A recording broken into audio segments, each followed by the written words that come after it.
सभी मसीह भाई बहनों का मैं यीशु मसीह में अभिनंदन करता हूँ।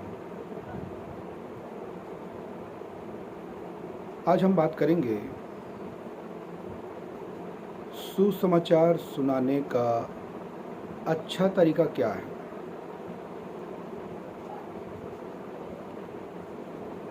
तो जब हम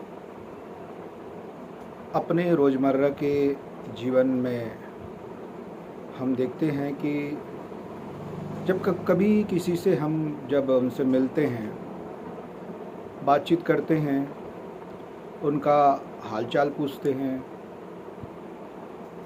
हम उनका दुख सुख के बारे में भी पूछते हैं, तो बहुत कुछ ऐसा होता है जब हम किसी मनुष्य से मिलते हैं, किसी भाई बहन से मिलते हैं, किसी परिवार से मिलते हैं। कभी कभी हम अपने रिश्तेदार में जाते हैं, अपने फ्रेंड के पास जाते हैं, दोस्तों के पास जाते हैं। कभी हमारा एक करीबी रिश्ता के बीच में जब जाते हैं तो बहुत कुछ वहाँ पर जानने के लिए हमको मौका मिलता है, सुनने के लिए मौका मिलता है। बहुत कुछ ऐसा बात जो है खुलकर निकलता है, जैसे बीमारी के विषय में, तकलीफ़ के विषय में, दुष्ट आत्मा के विषय में। तो इस प्रकार बहुत कुछ ऐसा होता है। तो जब कभी भी हमें सुसमाचार लेकर एक नया व्यक्ति के पास जाना होता है या अन्य जाति के पास जाना होता है, तो सबसे पहले एक अच्छा तरीका यह है कि हम उसका हाल चाल पूछ लें। जैसे, भाई आपके परिवार कैसे हैं, बच्चे लोग कैसे हैं, पढ़ाई क्या करते हैं। पहले हम उस व्यक्ति का, उसके जीवन के बारे में, उनके जीवन शैली के बारे में हम जानने की कोशिश करें। उनका मानसिकता क्या है वो जानने की कोशिश करें। वो कौन सा स्वभाव वाला व्यक्ति है और उनका विश्वास कैसा है, क्योंकि बात करते समय बहुत कुछ ऐसे जानने मिलता है कि वो उनका विश्वास को जानने की कोशिश करें। फिर धीरे धीरे ऐसा होगा कि वो अपने बारे में बताने लगेगा कि मेरा परिवार के कैसा है, खेत खलिहान कैसा है, बिजनेस कैसा है, यदि नौकरी है तो नौकरी कैसा है, बच्चे हैं तो बच्चे के विषय में बात करेंगे। तो इस प्रकार जो है बात जो है खुलकर आता है।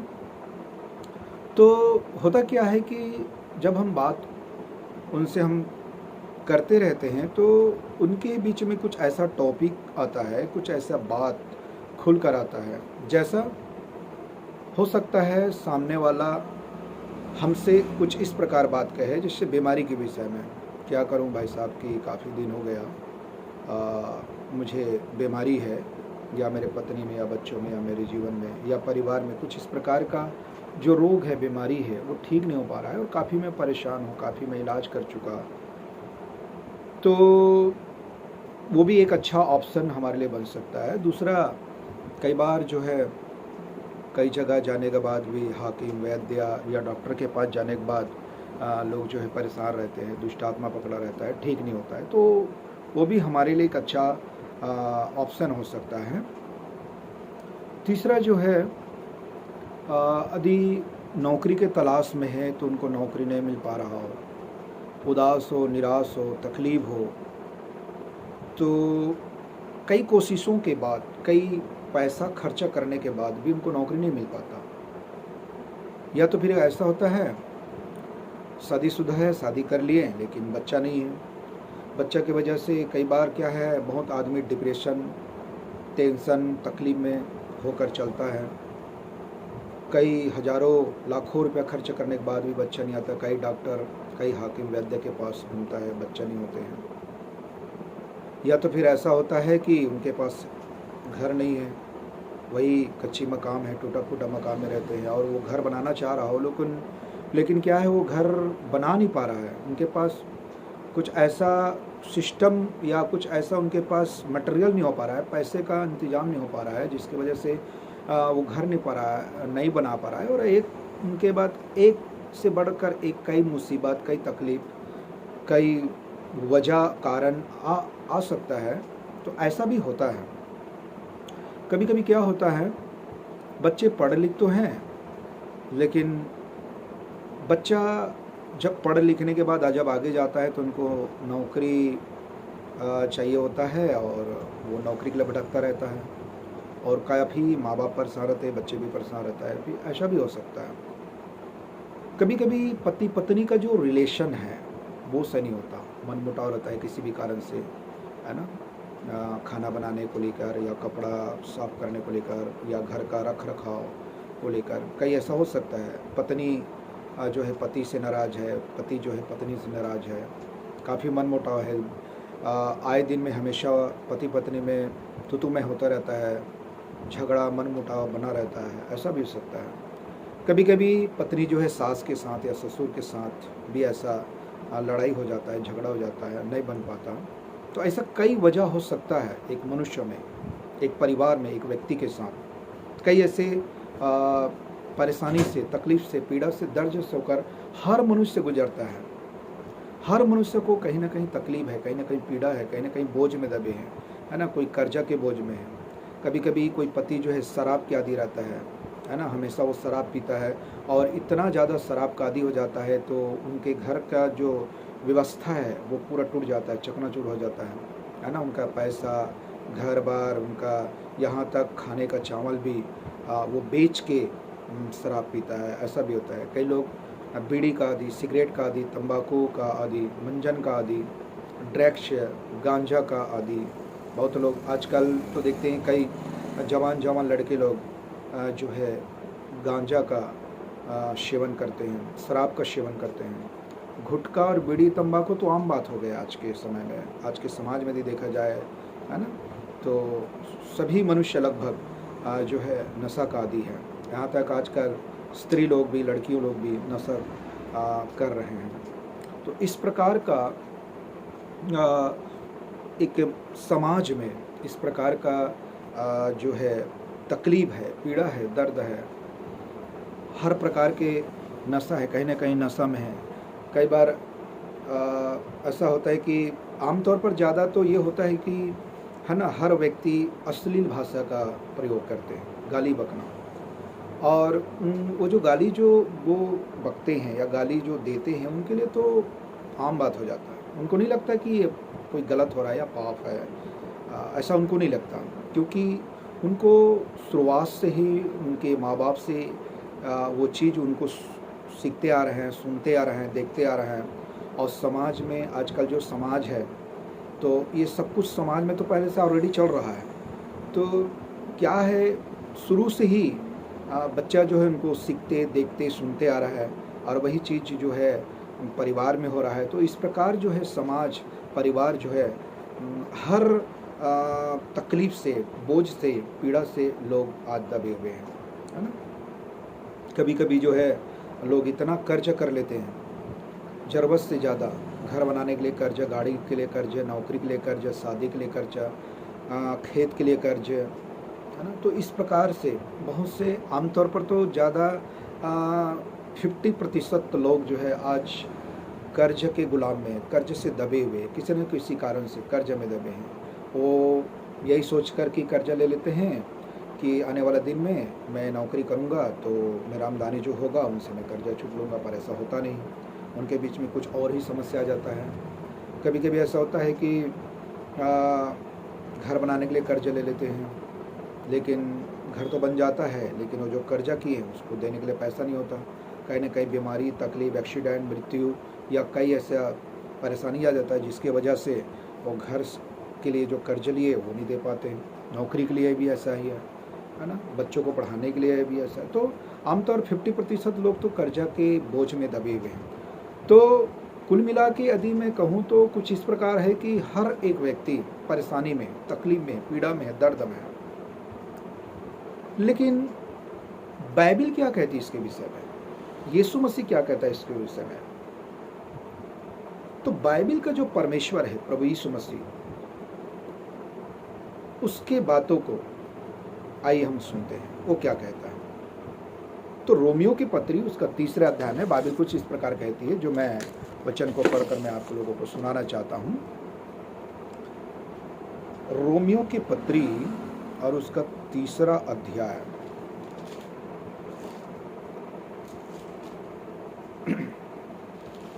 तो इस वचन में ऐसा लिखा है, हम ध्यान से सुनेंगे प्रभु का वचन को, या बाइबल है तो बाइबल के वचनों को देख लेंगे, अच्छा रहेगा मेरे और आपके लिए।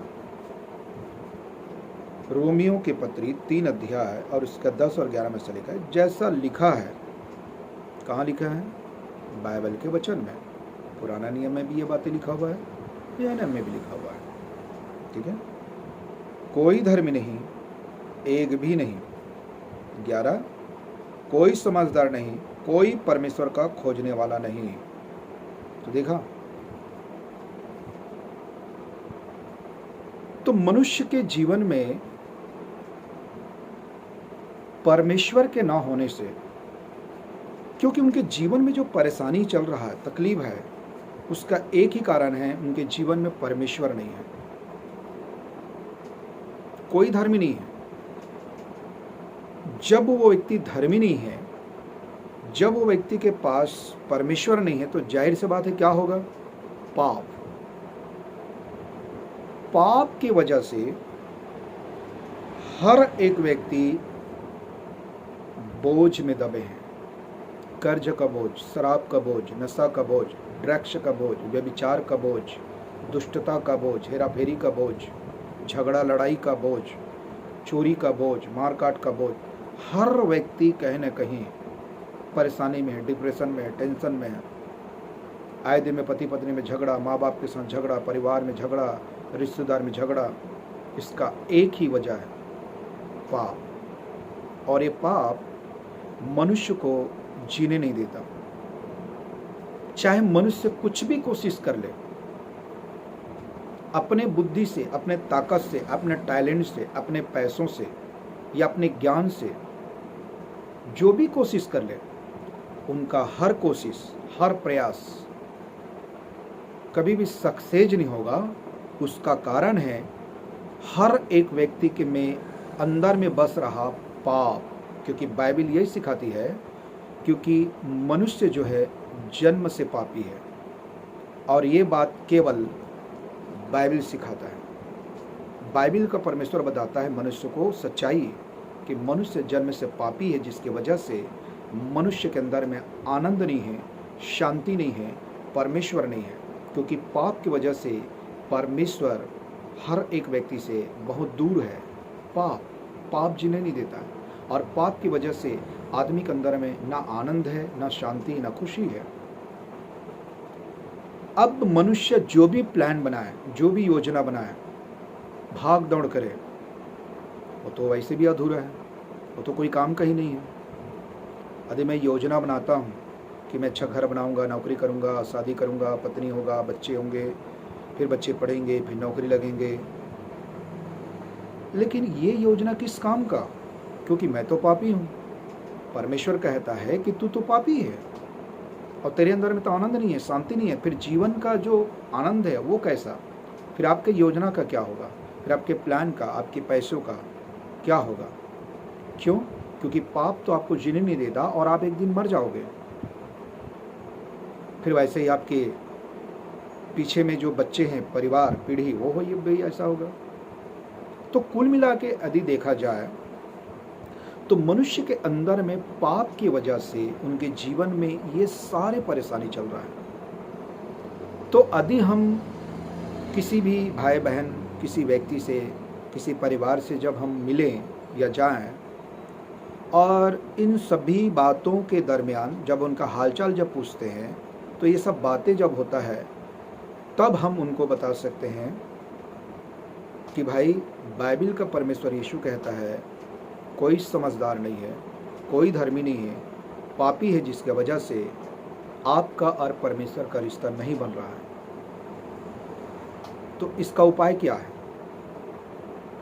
कैसा रिश्ता बनेगा परमेश्वर के साथ? हम कैसे जाने सृष्टिकर्ता को, और उस सृष्टिकर्ता यीशु मसीह से हम रिश्ता कैसे बना पाएंगे? हम तो पापी हैं, हम तो तकलीफ में हैं, पीड़ा में हैं, दर्द में हैं। क्या करें? ऐसा क्या काम करें? मेरे प्रिय दोस्तों, मैं आपको बताना चाहता हूँ, हाँ, परमेश्वर यीशु के पास रास्ता है। वो रास्ता क्या है, मैं आपको बताता हूँ। हम परमेश्वर के वचन से हम एक वचन देख लेंगे। परमेश्वर क्या कहते हैं अपने वचन में। मत्ती रचित सुसमाचार और उसका 9वां अध्याय, मत्ती 9 अध्याय और उसका हम पढ़ लेंगे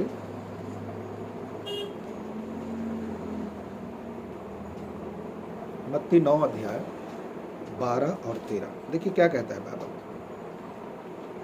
यहाँ ऐसा लिखा है, यह सुनकर यीशु ने उनसे कहा, किनसे कहा? फरीसियों से। क्योंकि पहले क्या होते थे, अक्सर यहूदी फरीसी शास्त्री लोग हमेशा तर्क वितर्क, चिन्ह मांगना और यीशु से हमेशा कपट भाव से, दुष्टता के भाव से हमेशा सवाल जवाब करना, हमेशा तर्क वितर्क करना। लेकिन यीशु पूरा सच बता रहा होता है, लेकिन यीशु मसीह पर उन लोग विश्वास नहीं करते थे, उनके सच्चाई पर उन लोग विश्वास नहीं करते थे। बस अपनी ही बात, अपनी ही सांसारिक बात, अपनी ही मनमानी करते थे।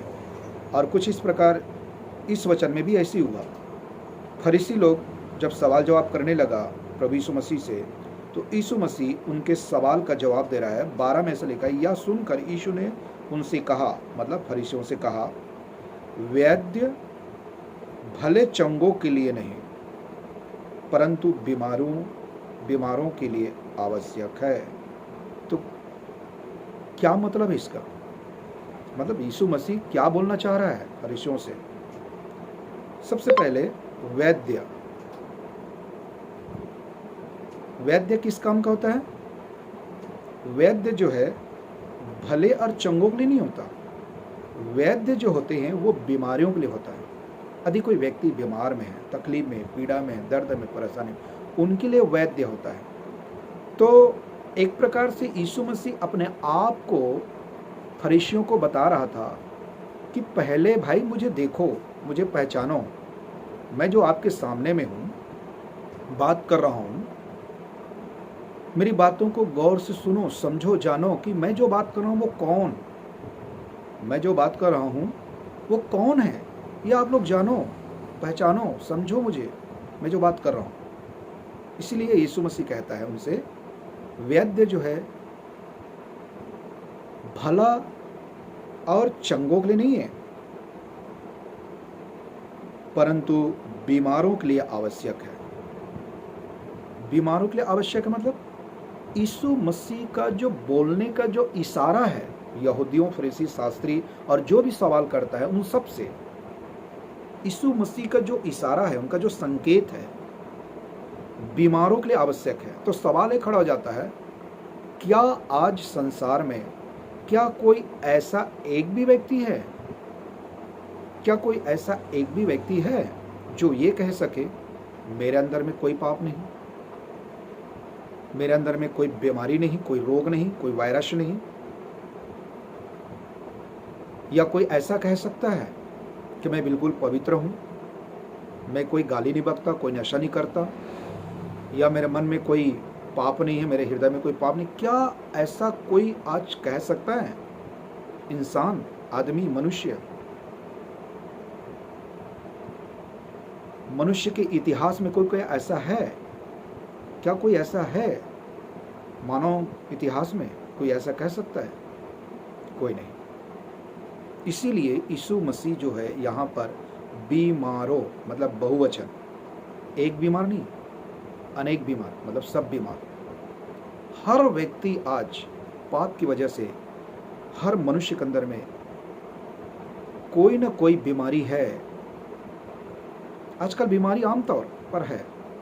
वायरस, हमारे ब्लड को देखिए, कोई A group, B group, C group, blood में भी चेंज, ब्लड में भी वायरस, ब्लड में भी कीटाणु, हमारा बीपी हाई जॉन, शुगर,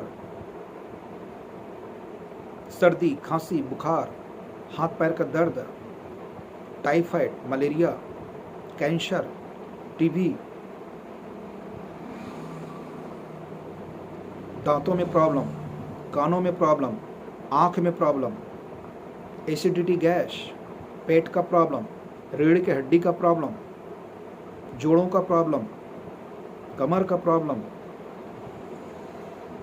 इत्यादि। तो कौन कह सकता है कि मैं बीमार नहीं हूँ, मेरे अंदर में कोई तकलीफ नहीं है? और यदि कोई कहता है कि मैं पापी नहीं हूँ या बीमार नहीं हूँ, तो अपने आप से झूठ बोल रहा है।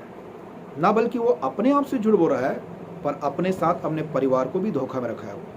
ये बात सच्चाई मेरे प्रिय दोस्तों। इसीलिए यीशु मसीह ने यहाँ कहा बीमारों को आवश्यक है। तो यीशु मसीह का जो संकेत था बोलने का, जो उनका इशारा था, वो यहूदियों को ये बता रहा था कि भाई साहब, आप भी पापी है, आपके अंदर में भी एक पाप है, और पाप की वजह से आपके अंदर में एक बीमारी है, एक वायरस है, आपके अंदर में एक पाप है।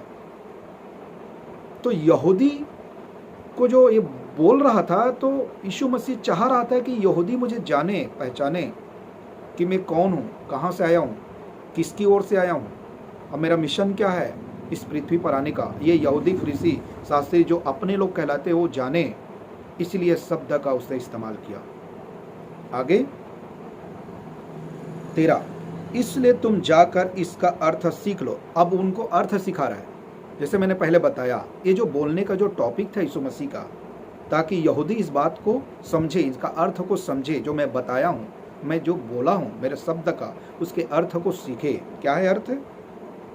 मैं बलिदान नहीं, मतलब दिखावा बिल्कुल पसंद नहीं मेरे परमेश्वर को। तो प्रभु कहता है मैं बलिदान नहीं। बलिदान मतलब पुराने नियम में क्या होता था, जैसा परमेश्वर ने मूसा को व्यवस्था दिया था, जैसा अन्न बलि, पाप बलि, मेल बलि इत्यादि, एक बलि प्रथा था, एक बलिदान का प्रथा था। तो उन दिनों में इस प्रकार हुआ करते थे। जैसा कोई पाप हो गया, या फसा का पर्व हो गया, खमरी रोटी, तमाम चीज़ जो है एक व्यवस्था था। उस व्यवस्था के आधार पर एक बलि देता था या बलि चढ़ाता था, या भेड़ भी ले जाते थे वेदी के सामने, और वेदी में भी बहुत कुछ इस प्रकार काम होते थे। तो एक प्रकार से यीशु मसीह जो है फरीसी को ये बता रहा था कि जो पुराने नियम इस प्रकार होते थे, लेकिन यीशु मसीह यहाँ पर सारी बातों को ना करते हुए वो एक ही बातों को साफ करता है कि देखिए कि मैं बलिदान नहीं चाहता, मैं दया चाहता हूँ। दया क्या?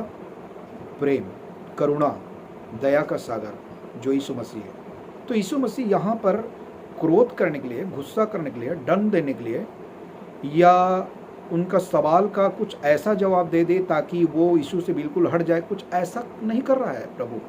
यहाँ पर प्रभु कहता है मैं दया चाहता हूँ, क्योंकि मैं धर्मियों को नहीं।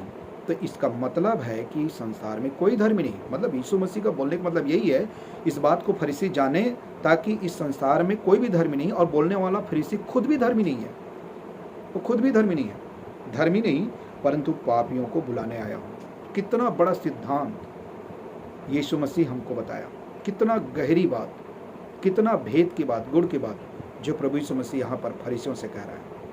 आज मुझे और आपको सबको जानना चाहिए बातें। मैं पापियों को बुलाने आया हूँ, और परमेश्वर की दृष्टि में इस पृथ्वी पर जितने भी मनुष्य हैं वो सब पापी हैं, चाहे वो कोई भी धर्म के हो, चाहे वो कोई भी कहीं भी रहे, शहर में हो, गांव में हो, देश में हो, विदेश में हो, चाहे वो कितना भी बड़ा व्यक्ति हो, या मिडिल क्लास का हो या पुअर हो, हर व्यक्ति पापी है। और पापियों को बुलाने के लिए यीशु मसीह आया इस संसार में। हाँ, ये सच है मेरे प्रियो, यीशु मसीह पापियों को बुलाने के लिए आया। जब इस प्रकार जब हम उनके सामने बातों को रखते हैं कि यीशु मसीह पापियों को बुलाने आए हैं, तो सामने वाले व्यक्ति को ऐसा लगने लगेगा, हाँ ये सारी बातें जो बताई उसमें से तो बहुत से बातें मेरे अंदर में हैं। तो भले ही उस समय वो खुलकर ना कहें, लेकिन उसके मन में तो ये बात आएगा, उनके भावनाओं में तो बात आएगा। जब इस प्रकार के हम सुसमाचार को जब उनके सामने पेश करते हैं, नम्रता के साथ, दीनता के साथ, प्रेम के साथ, दया के साथ, जैसा यीशु मसीह ने किया, तो आगे क्या होगा? तो उनको कुछ ऐसे लगने लगेगा, नहीं ये जो व्यक्ति बता रहे हैं ना, कुछ तो सच्चाई है इनमें, ठीक लग रहा है मुझे। अब ऐसा नहीं कि मैं यदि किसी को बताऊं सुसमाचार तो उनको एकदम से पूरा समझ में आ गया या एकदम से सही हो गया, ऐसा नहीं है। इन सारी चीज़ों में समय लगता है, टाइम लगता है, और परमेश्वर चाहता है कि उनको समझाएं। तो आगे हम देखेंगे रोमियो की पत्री उसका 10वां अध्याय में क्या लिखा है। रोमियो की पत्री और उसका 10 अध्याय और उसका हम पढ़ेंगे 14 और 15 कलम। मैं पढ़ना चाहूँगा रोमी 10, 14 और 15। 14, फिर जिस पर उन्होंने विश्वास नहीं किया वे उसका नाम कैसे लें, और जिसके विषय सुना नहीं उस पर कैसे विश्वास करें, और प्रचारक बिना कैसे सुने। तो कितना जरूरी हो जाता है कि हम लोगों को सच्चाई बताएं, सुसमाचार सुनाएं। इसीलिए तो मत्ती 28 और 19-20 में यही आज्ञा यीशु मसीह ने जाते जाते दिया कि जाओ लोगों को सुसमाचार सुनाओ, जाओ लोगों को सुसमाचार सुनाओ, मेरा चेला बनाओ, बपतिस्मा दो। ये यीशु का आज्ञा है। उसने ये नहीं कहा कि किसी विशेष जाति को बताओ या किसी विशेष जगह में जाओ, नहीं। परमेश्वर ने तो सारी सृष्टि को बनाया और सभी मनुष्यों को अपने समानता में बनाया। वो तो पाप की वजह से और मनुष्य ने झगड़ा लड़ाई के कारण बांट लिया धर्म। मैं यो धर्म का हूँ, आप वो धर्म के हो, मेरा विश्वास है, आपका विश्वास वो है। लेकिन जो सृष्टिकर्ता कहता है मैं ही एक ऐसा परमेश्वर हूँ जो सारी सृष्टि को बनाया, मैं मनुष्य को बनाया, पेड़ पौधे को बनाया, पक्षियों को बनाया, जानवर को बनाया, समुद्र को बनाया, समुद्र के जीव जंतु को बनाया, सूर्य चंद्रमा तारागण को मैंने बनाया। मेरा नाम है यीशु मसीह, जो मैं आपको बचाने गया हूँ, ताकि वो नाम को जानो जिस नाम से आपकी पापों की क्षमा है, वो नाम है यीशु मसीह। ये यीशु मसीह बता रहा है। तो यहाँ पर कुछ इस प्रकार पौलुस जो है इस प्रकार के बातों को पेश करता है, वो है फिर जिस पर उन्होंने विश्वास नहीं किया। तो जाहिर सी बात है, जब हम किसी पास जाते हैं और उस व्यक्ति को पता नहीं है कि हम किस पर विश्वास करें, यदि उनको विश्वास होता तो जाहिर सी बात है वो भटकते नहीं, वो तकलीफ में नहीं होता, डिप्रेशन में नहीं होता, कर्जे में नहीं होता। वो नहीं जानता है, वो भटका हुआ है, तो विश्वास कैसे करें? विश्वास नहीं कर सकता ना।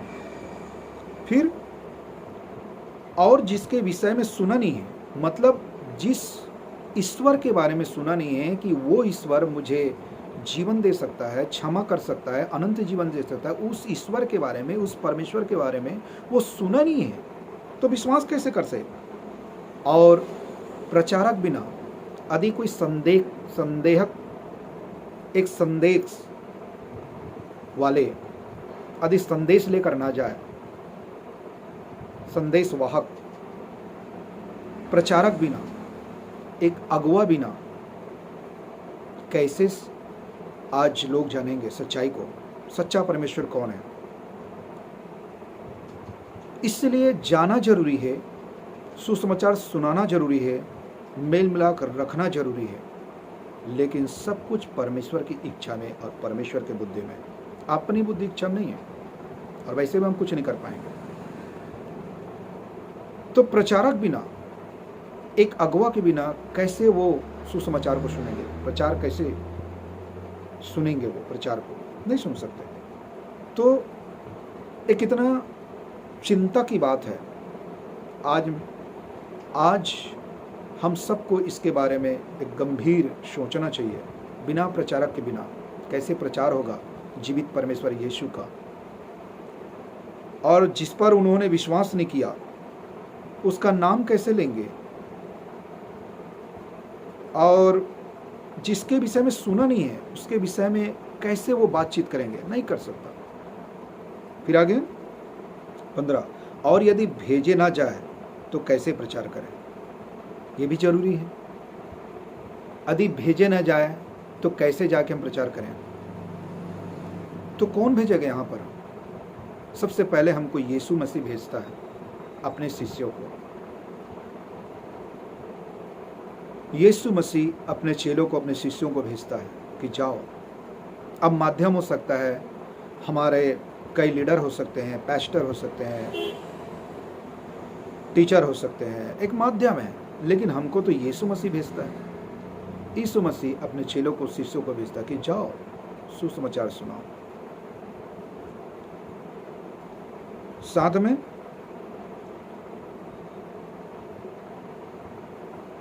जैसा लिखा है, उनके पांव क्या ही सुहाने हैं जो अच्छी बातें का सुसमाचार सुनाते हैं। उनका पांव, यहाँ पर पांव का जिक्र है, तो वो हमारा पांव कितना सुहाना है जो एकमात्र जीवित परमेश्वर का सुसमाचार, जिसमें जीवन है, जिसमें शांति है, अनंत जीवन है, छुटकारा है, वो सुसमाचार को लेकर हम जब जाते हैं। तो मेरे प्रियो दोस्तों, प्रभु के लोगों, मेरे भाई और बहनों, उस सुसमाचार के द्वारा एक व्यक्ति का जो जीवन है संवर जाता है, एक व्यक्ति का जो जीवन है बच जाता है, एक व्यक्ति का जो जीवन है वो एक बदलाव आता है, परमेश्वर के स्वभाव में आ जाता है। उनका जीवन संसार के सड़सड़ाहट से, पाप से, दुष्टता से, शैतान के बंधनों से छूटकर वो अनंत काल के रास्ता, जो यीशु का रास्ता है, उसमें चल पड़ता है। तो कितना बड़ा ये काम है और कितना बहुमूल्य है ये बातें। तो इस प्रकार हम सुसमाचार को सुना सकते हैं, इस प्रकार के सुसमाचार को हम पेश कर सकते हैं, इस प्रकार के जीवन के वचन को हम बता सकते हैं। इसलिए यीशु मसीह ने कहा, मन फिराओ और लौट आओ। मन फिराओ मतलब संसार के पुस्तकों से, कहानी से, संसार के धर्म रीति रिवाज से, संसार के काल्पनिक बातों से, पापों से, दुष्टता से मन फिरा के एकमात्र सृष्टिकर्ता जीवन जाता है यीशु मसीह के बातों में, यीशु मसीह के वचनों में मन लगाना है, ध्यान लगाना है, विश्वास करना है। मन फिराओ और यीशु के पास आना है, लौट के संसार के पापों से मन फिरा के लौट के यीशु के पास आना है और यीशु मसीह से के मिलने वाला बलिदान को स्वीकार करना है, विश्वास करना है। और तब हम यीशु मसीह के परिवार बन जाते हैं, परमेश्वर का परिवार बन जाते हैं और हमारा जो जीवन है यीशु के साथ अनंत काल के लिए बन जाता है। अंत में मैं बस इतना कहना चाहता हूँ दोस्तों,